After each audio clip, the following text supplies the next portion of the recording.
All right, so we have a midterm election coming up, and in today's video, let's. I want to talk about a little bit about the Biden as a president. So a lot of people, I mean, if you look at the Biden's overall approval rate, it's 40%, which is I think just above Trump, but it's pretty bad. I mean, it should be at least above 50% for most presidents. I mean, in several last decades, the average approval rate of the presidents have been north of 45 at least or 50, and usually below 60, not unless you are just close to the election, right? It can jump up to 60% or just after you get elected. So I don't think that America needs someone who is completely having a viewpoint of a strong leader who is going to make leaps and bounds of changes, a pretty diverse view from what the most Americans want, right? So at this point, what are the different major crises of America after COVID in post-COVID world? I mean, people have jobs. Uh, Unemployment rate is 3.5%. That's number one mandate for the president to have a low unemployment rate, a good economy. So although I mean, because the economy is good, that's why the Fed is hiking rates in order to reduce the inflation. That's a long process to reduce the inflation below whatever percentage they have in mind. But the point is, from the president's perspective, that's not a huge first challenge. I mean, the crisis has not been created yet. Number two is the foreign policy. I mean, America has never been from anything to do with Russia. I mean, you'll say that, okay, Russia right now is attacking Ukraine, and why not America take the leadership? And that's why we need a strong leader versus Biden. Right now, or if you look at like since Second World War, there was never a case where America was directly involved in a European war. I mean, the reason why America got involved in the Second World War because the Pearl Harbor actually attack happened, and if that didn't happen, then America was happy supplying the all the machineries and all the food for the European war, to British and the rest of the Allied forces, right? But as soon as Pearl Harbor happened, they got actively involved, and that's when really the equation of the Second World War changed. Similarly, right now, America doesn't have to be directly involved in the war. The way they're supporting is using the through NATO and by providing money, by providing the financial support to the Ukraine and weapons, but there's no active military from the U.S. Marine or any other front is actually involved in the battleground. Really the Europeans who are impacted because of the gas and everything else, gas impact from the natural resources impact from Russia and so on.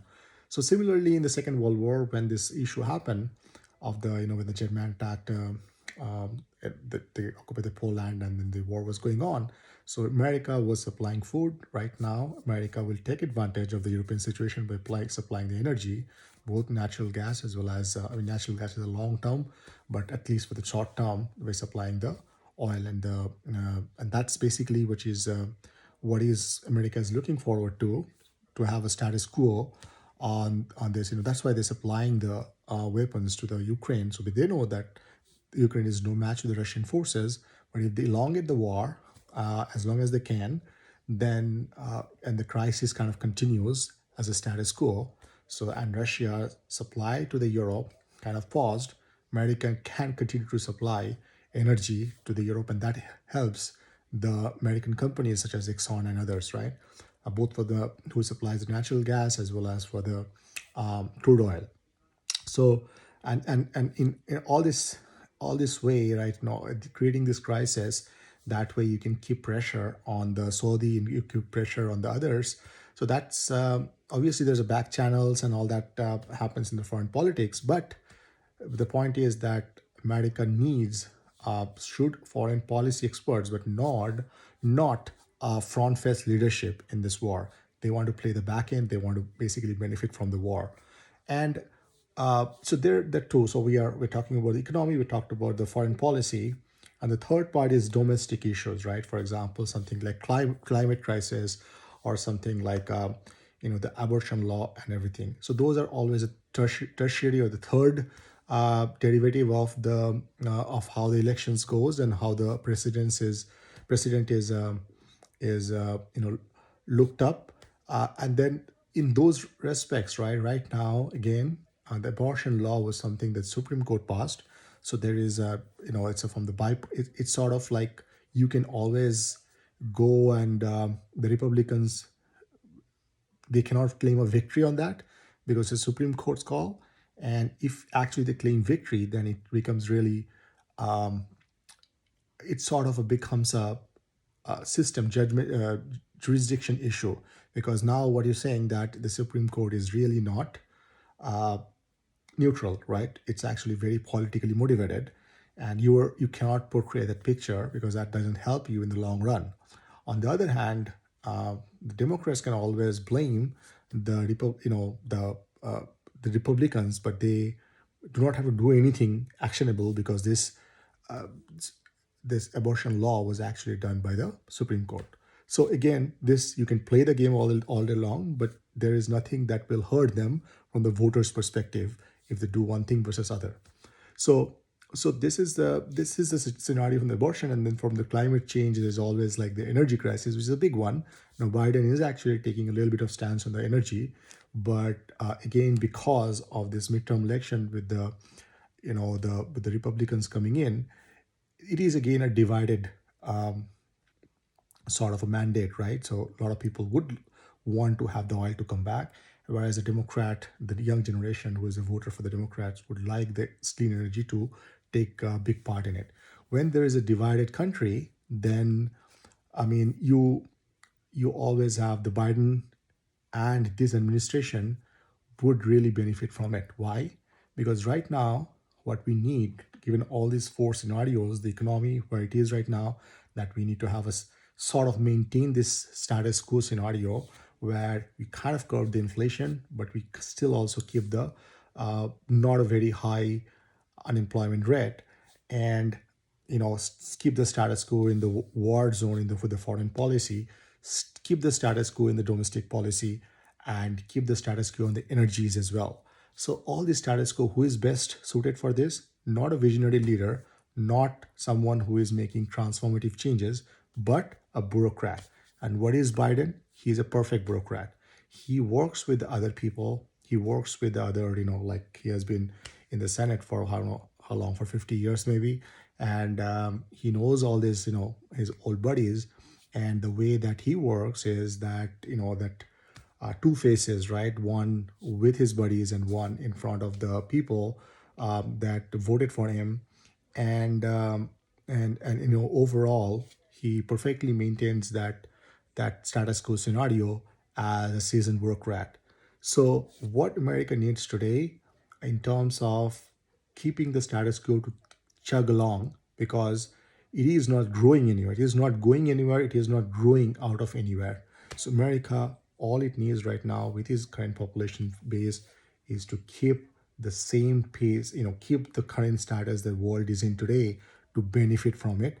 The only big issue right now in front of America is China, where China is headed and whether it is a big headwind in the next 10 years, and whether it is going to take away the position that America has enjoyed for several decades. So, obviously, apart from these four areas, the fifth one is China. And what is the best thing to do at that point as well? Don't take any drastic step, but keep the status quo again. So that what do you mean? What do you mean keeping the status quo? Something like sending the Nancy Pelosi once in a while to to Taiwan to stir the water over there and do stuffs, and on the other hand, negotiate with the China using the turbulence by telling them that they will take away the listings of the stocks from the stock market, or certain additional measures like the CHIP Act, or banning Nvidia and others to sell chips to China.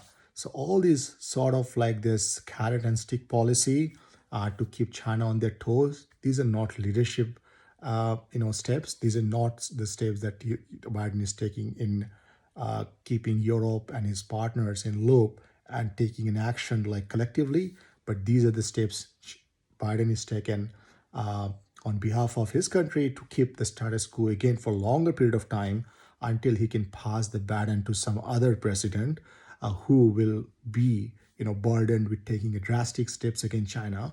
Right now, all America has to do is to kick the can further so that nothing drastic happens, right? And that's the best thing to do at this point, given the situation that America and the world is in. So Biden in all these different like aspects play the perfect role of a bureaucrat who sits in his desk, does nothing, moves nothing, and just passes the time. And sometimes that is very important. You do not have to do anything in order to specifically to create stars, to make turbulence and get nothing out of it. Instead, if there is no storm, just sit there and do nothing, spend your time, and that's what he's doing. So I think Biden is actually a great president for the current time. What is needed, he is doing that. Tomorrow, something else will happen. Is he doing the right thing to make the life easier for the next generation? I don't think that anybody can, like argue that that would be a best step. For example, if he creates turbulence and make life difficult for this generation in order to make life easier for the next generation, I mean, how would you be judged, right? And who knows what exactly caused in a global, world like where everything is connected, what would be the best thing for the next generation? Where there are different motivations, different levels of uh, countries are at different levels. So so America has a long way to go, or the in terms of the climates and other changes, but not necessarily that's on Biden's to resolve all these problems.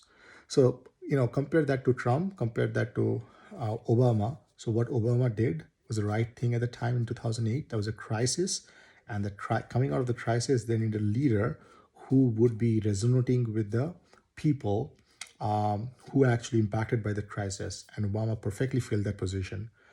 And once that happened and we had this good prosperity, then we needed someone who would come and create the star, and then will make us realize again that the importance of having a calm, having a do nothing kind of periods. That is where we had Biden, where we had enough star in the in the Trump era, and that's why we had this. Now, what's the next 4 years or 8 years looks like? I think the big part it will be China and how US handles China. And I think some of the policies that Biden's are taking probably short-sighted, but it's also populism and based on the popular demand. So we will have to see that how it plays out. But I think America was lucky to have the right president at the right time, at least in the last 15 years or so.